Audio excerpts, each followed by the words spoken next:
This looks like a super peaceful beach now, but the events that happened here on June 6, 1944 shaped the history of the world. You've seen the movies, and if there's one World War II site to see in Europe, this is probably it.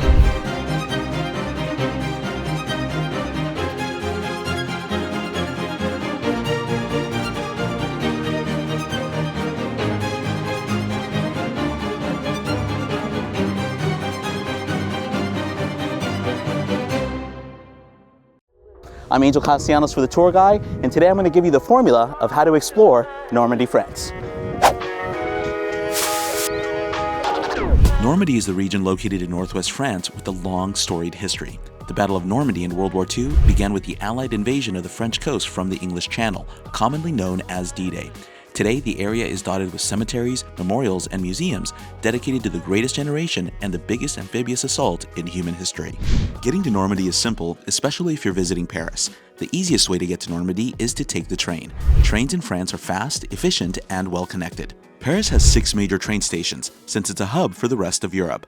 For trains headed to Normandy, you'll depart from the Gare Saint-Lazare train station located in northwest Paris near the Paris Opera House. Tickets can be purchased online, and you can keep your electronic ticket on your mobile device.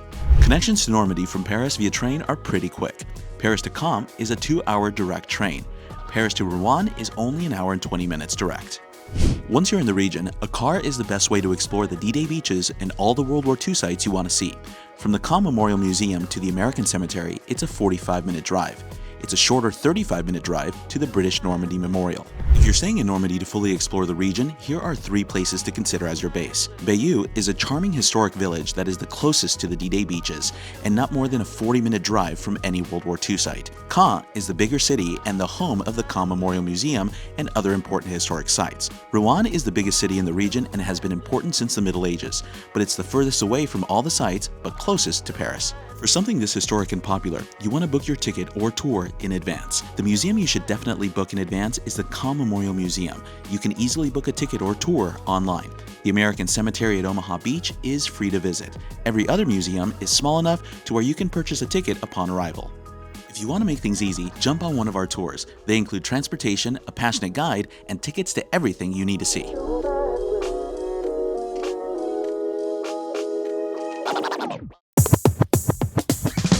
The region of Normandy is dotted with lots of different museums and memorials, but the pro move is to visit this one here first. It's the Caen Memorial Museum, just 2 hours away from Paris. It's the best World War II museum in all of France. Parking is free right next to the museum, and the best time to visit is in the morning before 10 a.m. The museum isn't massive, so a visit should last about 1 to 2 hours max. Pre-booked tickets and tours skip the ticket line, and you can just scan your ticket QR code to enter. Once you step inside of the museum, it's really easy to see why this is the premier museum of the region. You get to experience the war in chronological order, and most of the displays have English descriptions. Le Memorial is a concise lesson about the main events of World War II, the causes, the French experience, and the road to victory by the Allies. Once you finish the main exhibition, you can check out the area dedicated to the Battle of Normandy to prep you for visiting the D-Day landing beaches. Operation Overlord was the Allied plan to invade and liberate Western Europe from Nazi control. It began with the airborne and amphibious assaults on June 6, 1944,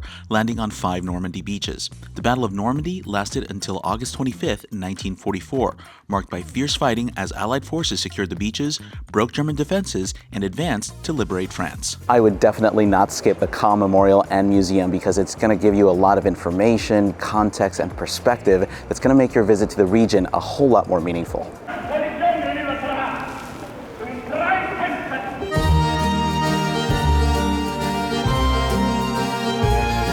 If you're going to see one other thing apart from the Caen Memorial, I would definitely check out this 11th century church and abbey that was founded by the most famous Duke of Normandy ever, William the Conqueror. It's also his final resting place.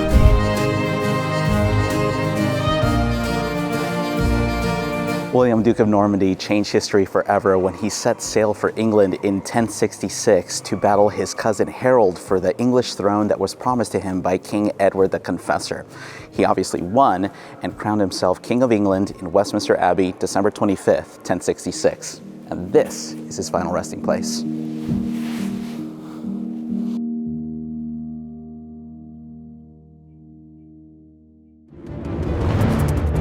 Operations for the invasion of France started on the night of June 5th with airborne troops parachuting down onto the Cotentin Peninsula just after midnight.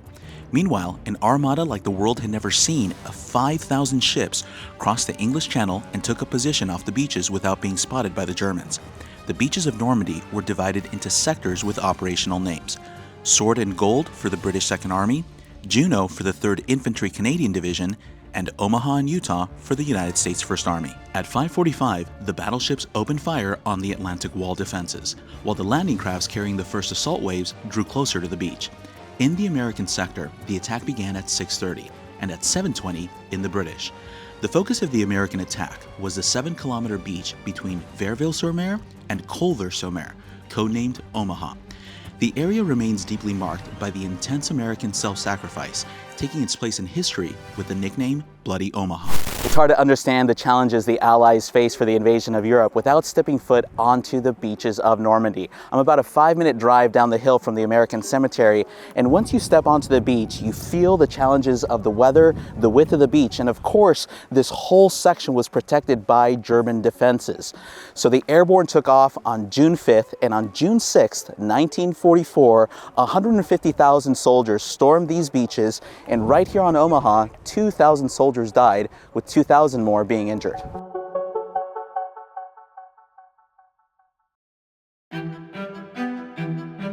The Normandy American Cemetery ensures that future generations remember those who died and the sacrifice of all those who fought during the campaign. The cemetery is open daily and free to visit. The first step when you visit the American Cemetery here in Normandy is to come to the visitor center, and you head downstairs and there's this small museum which gives you a complete, detailed, step-by-step account of the events that happened here at Omaha Beach, June 6, 1944. The cemetery site covers 172.5 acres. As you proceed, you'll be walking through a commemorative landscape that honors almost 11,000 American men and women whose lives were lost fighting for the freedom of their world. The cemetery is located on a plateau just above Omaha Beach, and you see the white marble markers that honor the 11,000 men and women who paid the ultimate price for fighting for freedom.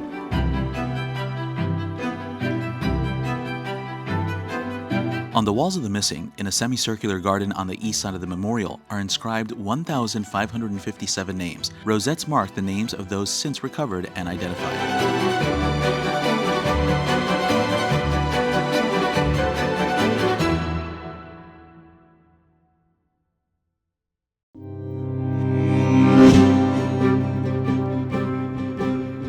A 40-minute drive from the American Cemetery is the newest memorial in the area, the British Normandy Memorial. The memorial site is parallel with the coast at just 700 meters inland, and the entrance is at the eastern edge.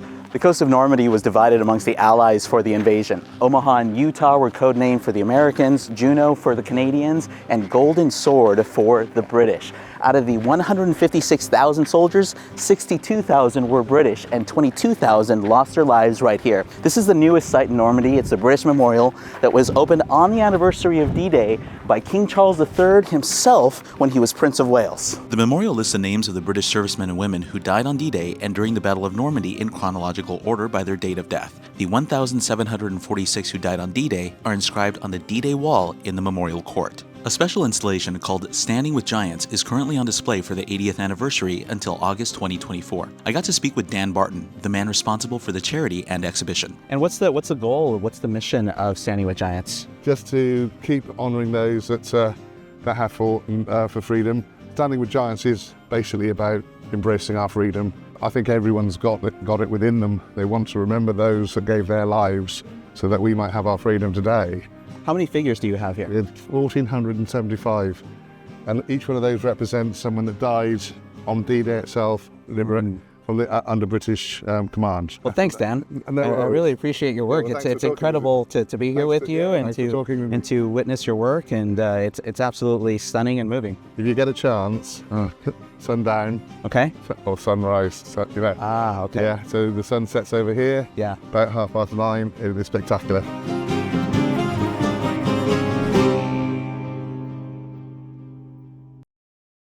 Well, that's it for our time here in the iconic region of Normandy. I'm Angel Castellanos for the tour guide. Don't forget to comment, like, and subscribe, and smash that bell so you can find our next video. Happy travels.